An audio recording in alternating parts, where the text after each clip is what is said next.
बिस्मिल्लाहिर्रहमानिर्रहीम। अस्सलाम वालेकुम। मैं हूं असद और आप देख रहे हैं असद इलेक्ट्रिकल। आज की वीडियो में हम AVR के ऊपर थोड़ा सा डिटेल से गुफ्तगू करने जा रहे हैं। जैसा कि आप जानते हैं कि हम AVRs के ऊपर पहले भी काफ़ी वीडियोस बना चुके हैं। आज की वीडियो में हम थोड़ा सा अलग तरीके से इस पर डिस्कस करेंगे। तो AVR के ऊपर बात करने से पहले सबसे पहले हम इसके बेसिक सर्किट को देख लेते हैं। तो जैसा कि काफ़ी वीडियोज़ में हमने आपको बताया कि AVR बेसिकली क्या काम कर रहा है, उसको कोई ना कोई इनपुट चाहिए, उसके बाद वो आउटपुट दे रहा है। तो यहाँ पर AVR की इनपुट क्या होती है? AVR की इनपुट यहाँ पर सेंसिंग वोल्टेज और AVR की आउटपुट को हम एक्साइटेशन कहते हैं। तो ये किसी भी AVR का बेसिक सर्किट होता है। तो अगर हम देखें तो एक सिंपल AVR में कम से कम भी 4 टर्मिनल्स होने चाहिए, जिसमें 2 उसकी सेंसिंग वोल्टेज के लिए और 2 उसकी आउटपुट वोल्टेज के लिए। अच्छा, सेंसिंग वोल्टेज हमेशा AC होंगे और एक्साइटेशन की जो आउटपुट होगी उसकी वो हमेशा DC वोल्टेज में होगी। तो आपने देखा कि AVR का जो बेसिक सर्किट है उसमें क्या होना ज़रूरी है, यानी ये ऐसी चीज़ है जो मैंडेटरी है, ऑप्शनल नहीं है। इसकी सेंसिंग की इनपुट होना ज़रूरी है और एक्साइटेशन की आउटपुट। ये किसी भी AVR का बेसिक सर्किट है और इसकी ये बेसिक रिक्वायरमेंट्स हैं। अच्छा, जैसा कि आप जानते हैं, यहाँ पर हम एक मिसाल ले लेते हैं कि वॉच हमारी होती है घड़ी, उसका काम टाइम दिखाना होता है। तो ये किसी भी वॉच का असल मकसद है। अब हम ये कहें कि हमें उसमें डेट भी देखनी है टाइम के साथ, तो उसमें हमने इजाफा कर लिया कि चलो ये डेट भी दिखाएगी, लेकिन वो उसका मैंडेटरी काम नहीं है, ऑप्शनल है। किसी वॉच में वो ऑप्शन हो सकता है लेकिन किसी में नहीं होगा। अच्छा, इसी तरह हमने कहा कि हमें इस पर अलार्म का ऑप्शन भी चाहिए कि हम इसमें अलार्म एडजस्ट कर सकें। फिर हमने कहा कि इसमें लाइट भी होनी चाहिए या इसमें टॉर्च भी होनी चाहिए, तो हमने उसका भी इजाफा कर लिया। फिर हमने कहा कि ये प्रोटेक्ट भी होनी चाहिए, वाटर प्रूफ होनी चाहिए, तो हमने उसको इस तरह से डिज़ाइन कर ली। ये सारी चीज़ें क्या है, ऑप्शनल हैं, वरना एक घड़ी का काम सिर्फ़ और सिर्फ टाइम दिखाना है। अच्छा, इसी तरह अगर हम AVR को देखें तो AVR का जो काम है वो वोल्टेज को मेंटेन करना है according to the demand of load, या वो विदाउट लोड चल रहा है, जो कि हम डिटेल से बता चुके हैं पिछली वीडियोज़ में। अब उसमें हमने कहा कि ये तो बेसिक चीज़ें थी इसकी, अब हमें कुछ मज़ीद चीज़ें चाहिए, तो हमने उसके साथ उसमें इजाफ़ा कर लिया। मसलन हमने कहा कि हमें इसमें स्टेबिलिटी का ऑप्शन चाहिए कि उसको हम वोल्टेज की स्टेबिलिटी को मिनिमम या मिनिमाइज़ या मैक्सिमाइज़ कर सकें। फिर हमने कहा कि इसमें ऐसा ऑप्शन होना चाहिए कि जो फ्रीक्वेंसी का मल्टीपल ऑप्शन हो, उसको हम 50 हर्ट्ज़ के लिए भी यूज़ कर सकें, 60 हर्ट्ज़ के लिए भी, तो हमने उसका भी इजाफ़ा कर लिया। फिर हमने कहा कि इसमें गेन की सेटिंग भी होनी चाहिए, वोल्टेज गेन को कंट्रोल करने की। अच्छा, फिर हमने कहा कि इसकी जो एक्साइटेशन आउटपुट है, कहीं वो बहुत ज़्यादा किसी सूरत में ओवर हो जाए तो वो हमारे एक्साइटर को डैमेज ना करे या हमारी वाइंडिंग्स को, तो इसमें एक ओवर एक्साइटेशन की प्रोटेक्शन होनी चाहिए कि इसकी मैक्सिमम एक्साइटेशन इतनी है, उससे ज़्यादा ये आउटपुट पर नहीं देगा। अच्छा, उसके बाद हमने कहा कि इसकी प्रोटेक्शन के लिए इसमें फ्यूज़ भी लगा हुआ होना चाहिए, तो हमने फ्यूज़ का भी इजाफा कर लिया। तो ये सारी चीज़ें क्या हैं, बेसिकली ये ऑप्शनल चीज़ें थी जो कि हमारी रिक्वायरमेंट बढ़ती गई और AVR में हमने उसको शामिल कर लिया। तो इसीलिए आप देखेंगे कि एक सिंपल AVR जिसके सिर्फ 4 टर्मिनल हैं, छोटा सा साइज़ में, वो भी वही काम कर रहा है किसी जनरेटर पे लग के, और एक बहुत बड़ा AVR जिसमें बहुत सारे टर्मिनल्स हैं, बहुत सारे कनेक्शंस हैं, बहुत सारी उसमें एडजस्टमेंट्स हैं, वो भी वही काम कर रहा है। लेकिन चूँकि हमारी रिक्वायरमेंट में इजाफा हो गया तो हमने इन चीज़ों में उसमें इजाफा कर लिया। अब उसमें बहुत सी जो ऑप्शनल थी वो मैंडेटरी होती गई वक्त के साथ साथ, कि उसके बगैर काम ही नहीं होगा। मसलन हमने PMG एक्साइटेशन का इजाफा कर लिया। अब PMG एक्साइटेशन का इजाफा करने के साथ हमने जनरेटर में भी एक PMG लगा दिया छोटा सा, यानी परमानेंट मैग्नेट का एक एक्साइटर लगा दिया, जिसको हम पायलट एक्साइटर कह रहे हैं।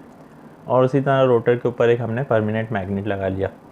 अब क्या होगा कि अगर उस AVR को PMG की इनपुट नहीं मिलेगी तो वो काम ही नहीं करेगा प्रॉपर, जबकि ये ऑप्शनल चीज़ थी लेकिन उसको हमने मैंडेटरी में कन्वर्ट कर लिया। इसी तरह अगर हमारा AVR अरेप एक्साइटेशन वाला है, अच्छा, ये अरेप, शंट, PMG, इन सारी चीज़ों पे हम डिटेल्स वीडियो बना चुके हैं। वो सारी वीडियोस आपको इस वीडियो के डिस्क्रिप्शन में मिल जाएगी।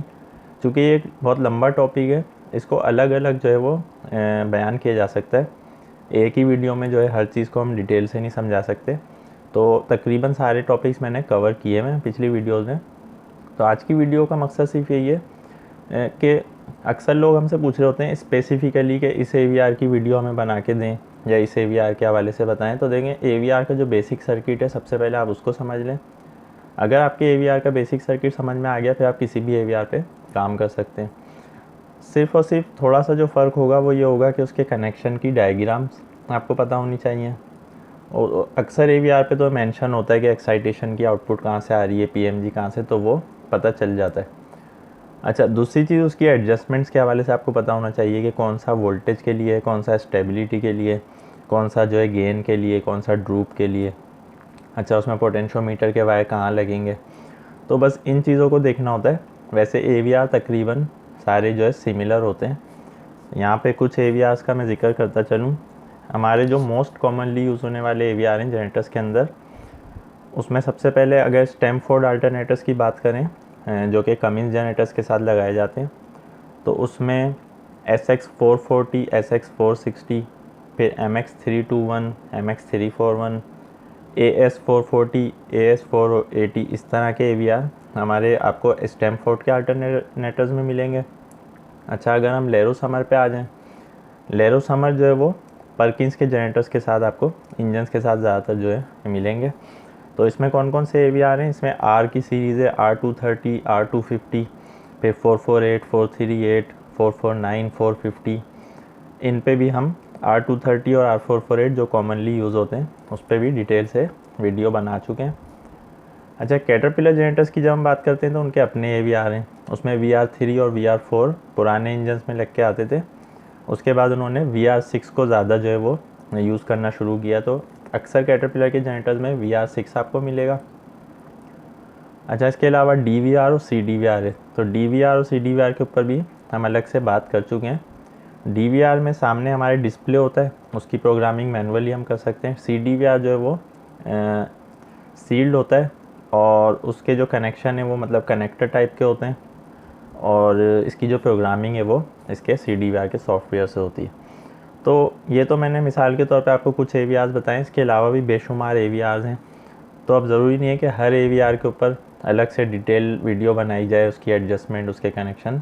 तो जैसा कि मैंने आपको बताया कि सारे सिमिलर होते हैं, आपको सिर्फ बेसिक सर्किट देखना है। उसके बाद ये देखना है कि कौन सी चीज़ आपको इसके अलावा किस चीज़ की ज़रूरत है। अगर पोटेंशियोमीटर की ज़रूरत है तो ठीक है, वरना उसके बगैर भी AVR काम करेगा। अगर PMG एक्साइटेशन की ज़रूरत है तो ठीक है, वरना उसके बगैर भी हमारा जनरेटर चलेगा। तो और मेन चीज़ जो होती है वो ये होती है कि उसके सेंसिंग वोल्टेज कितने हैं, ये आपको देखना है लाजमी। अच्छा, अब ये अक्सर AVRs के ऊपर लिखा हुआ होता है, जैसे कैटरपिलर का जो VR6 है उस पर जब आप नज़र डालेंगे उसके बैक साइड पे, तो उस पर सेंसिंग वोल्टेज उन्होंने मेंशन किए हैं। अच्छा, कुछ AVRs में नहीं होते, तो उसके लिए आपको उसकी लिटरेचर या उसकी मैनुअल की तरफ जाना पड़ेगा। और दूसरा आपको ये देखना है कि वो AVR मैक्सिमम कितनी एक्साइटेशन आउटपुट पे देगा, और वो हमारे जनरेटर के साथ मैच हो रही है। यानी मसलन एक जनरेटर है, उसकी मैक्सिमम एक्साइटेशन 45 वोल्ट तक रिक्वायरमेंट है, लेकिन AVR जो है वो 20 वोल्ट से ज़्यादा नहीं दे सकता, तो इसका मतलब ये है कि वो AVR वहाँ पर सही से काम नहीं करेगा। तो बस ये चीज़ें हमें AVR के हवाले से देखनी होती हैं। बाकी इंशाल्लाह आपके स्पेसिफ़िक कोई क्वेश्चंस हैं तो आप कमेंट में पूछ सकते हैं। इंशाल्लाह कोशिश करूँगा कि उस टॉपिक पे अलग से बात की जाए। आज के लिए इतना ही। वीडियो पसंद आने की सूरत में लाइक करें। नेक्स्ट वीडियो तक के लिए इजाज़त दीजिए। अल्लाह हाफ़िज़।